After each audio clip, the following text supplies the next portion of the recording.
तुम्ही पाहत आहात MCN न्यूज मराठी।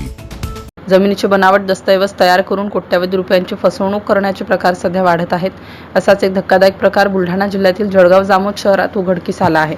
3 कोटी रुपयांच्या जमिनीच्या व्यवहारात बनावट सौदा चिठ्ठी तयार करून फसवणूक केल्याप्रकरणी शिवसेना उद्धव बाळासाहेब ठाकरे गटाचे अल्पसंख्याक सेलचे जिल्हाध्यक्ष मुश्ताक भाईजान विरुद्ध गुन्हा दाखल करण्यात आल्याने एकच खळबळ निर्माण झाली आहे। या संदर्भात जळगाव जामोद तालुक्यातील जामोद येथील रहिवासी सागर मधुसूदन गांधी वय 23 वर्ष यांची मौजे खेल सोनजी येथे गट नंबर 52-1 मध्ये 0.84 हेक्टर आड जमीन आहे। आरोपी मोहम्मद मुस्ताक मोहम्मद ईसा उर्फ मुश्ताक उर्फ भाईजान वय 45 वर्ष राहणार जळगाव जामोद यांनी या जमिनीबाबत बनावट कागदपत्रे तयार केली। सदर जमीन 3 कोटी रुपयांना खरेदी केल्याचे दर्शवणारी एक बनावट सौदा चिठ्ठी तयार केली।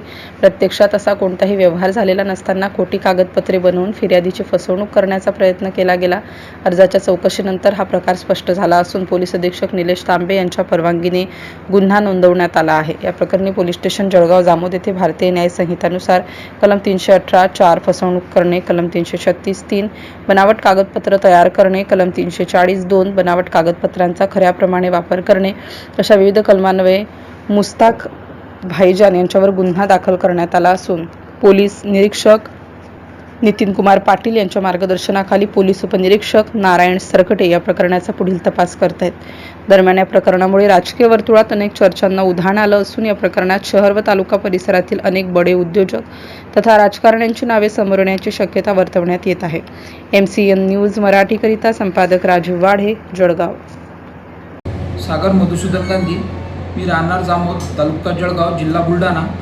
माझी जळगावला खेल सोनजी गट नंबर 52 इथं लेआउट आहे आणि या ईसा उर्फ भाईजान यांनी डुप्लिकेट सौदा चिठ्ठी तयार करून मार्केटमध्ये दिली। या सौदा चिठ्ठीमध्ये आमच्या चौघांच्या डुप्लिकेट सह्या केलेल्या आहेत आणि आमचा एक पार्टनर मयत पावला, त्याची पण डुप्लिकेट सही त्यांनी त्या सौदा चिठ्ठीमध्ये मारली आणि ते सौदा चिठ्ठी मार्केटमध्ये त्याने दिली। 26ला मी जळगाव पोलीस स्टेशनमध्ये तक्रार दिलेली आहे आणि 26/4/24ला त्याच्यावर गुन्हा दाखल झाला।